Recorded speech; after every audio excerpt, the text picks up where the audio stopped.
Assalamu alaikum wa rahmatullahi wa barakatuh, mes chers frères et sœurs. Aujourd'hui, Inch'Allah, nous allons commencer une nouvelle série qui concerne les mérites de la sourate Al-Kahf. Comme vous le savez, nous lisons au moins une fois par semaine cette sourate le vendredi. Et nous allons comprendre son importance, Inch'Allah, à travers cette série. Mes chers frères et sœurs en islam, la sourate Al-Kahf fait partie des premières révélations reçues par notre prophète, sallallahu alayhi wa sallam. Dans un hadith rapporté par Abdullah ibn Mas'ud radiallahu an, le prophète sallallahu alayhi wa sallam a dit: la sourate Beni Israël, Al-Kahf, Myriam, Taha et Al-Anbiya font partie de mes premiers gains et de mon ancien trésor. Et en réalité, elles sont mon ancien trésor. Cette sourate nous résume l'essence même de l'islam. Son thème principal est qu'Allah Azza wa Jal nous protégera de toutes les épreuves. Racontée à travers une série d'histoires illustrant des épreuves spécifiques, elle enseigne qu'Allah Azza wa Jal protégera le croyant dans les moments de difficulté. Nous allons ici donc nous concentrer sur 4 histoires détaillées dans la sourate Al-Kahf. Comme vous le savez, il y a l'histoire des gens de la caverne. Ensuite, il y a l'histoire de l'homme aux 2 jardins. Puis, il y a l'histoire de Moussa alayhi salam et Khidr. Et enfin, il y a l'histoire de Zulqarnayn.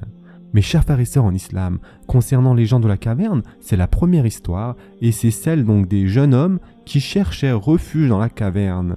Et c'est de cette histoire que la sourate Al-Kahf tire son nom d'ailleurs. L'épreuve illustrée ici est celle de la fitna.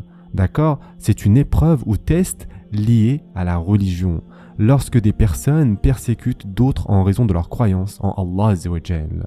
Les gens de la caverne faisaient partie donc de ces jeunes hommes qui refusèrent de compromettre leur foi et s'enfuir pour préserver leur religion. Allah Azza wa Jal les honora en leur accordant un refuge dans la caverne et en les endormant pendant plusieurs siècles, les sauvant ainsi de la persécution. Cette histoire met en évidence la protection divine accordée à ceux qui placent leur confiance en Allah Azza wa Jal face aux épreuves liées à leur foi. Ensuite, il y a l'histoire de l'homme aux 2 jardins. Donc cette deuxième histoire de la sourate concerne un homme riche qui possédait 2 magnifiques jardins luxuriants, mais qui fut éprouvé par la tentation de la richesse et de l'arrogance. Il oublia que c'était Allah Azza wa Jal qui lui avait accordé ses bénédictions et se montra ingrat. Il se vanta de sa prospérité et douta du jugement dernier. En guise de leçon, Allah Azza wa Jal détruisit ses jardins, lui rappelant que les biens de ce bas monde sont éphémères et que seule la foi sincère garantit un véritable succès. Cette histoire illustre l'épreuve de la richesse et nous enseigne l'importance de la gratitude envers Allah Azza wa Jal. Ensuite, il y a l'histoire de Moussa alayhi salam et Al-Khidr. La troisième histoire relate donc ce voyage du prophète Moussa alayhi salam et de son apprentissage auprès d'un homme sage, souvent identifié comme étant Al-Khidr. Moussa alayhi salam, bien qu'étant un prophète d'Allah Azza wa Jal, devait apprendre une leçon d'humilité et de patience en acceptant que la sagesse divine dépasse parfois la compréhension humaine.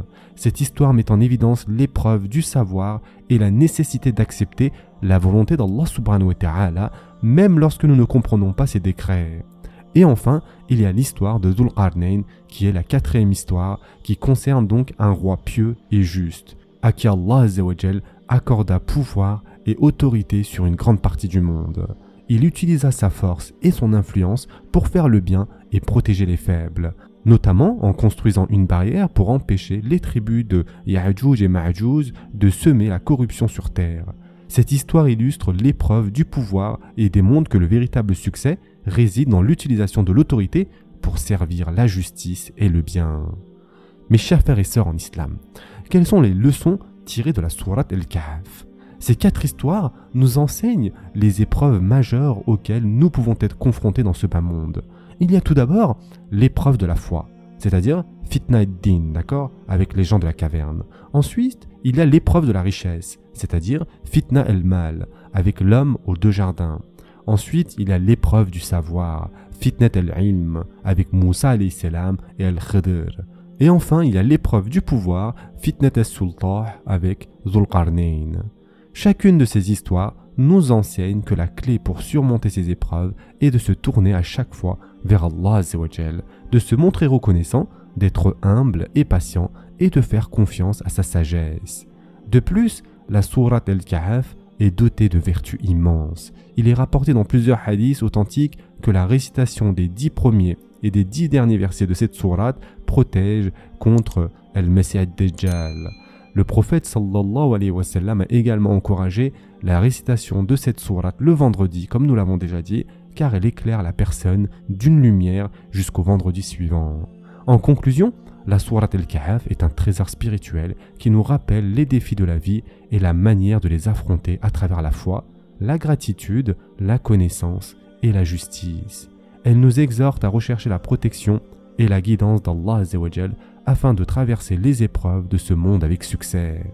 Donc mes chers frères et sœurs en islam, soyez patients, les prochains épisodes arrivent très prochainement et nous allons vraiment rentrer en détail dans toute cette sourate et apprendre énormément de choses, Inch'Allah. Ce sera tout pour aujourd'hui. En attendant, prenez soin de vous mes chers frères et sœurs et à très prochainement, Inch'Allah.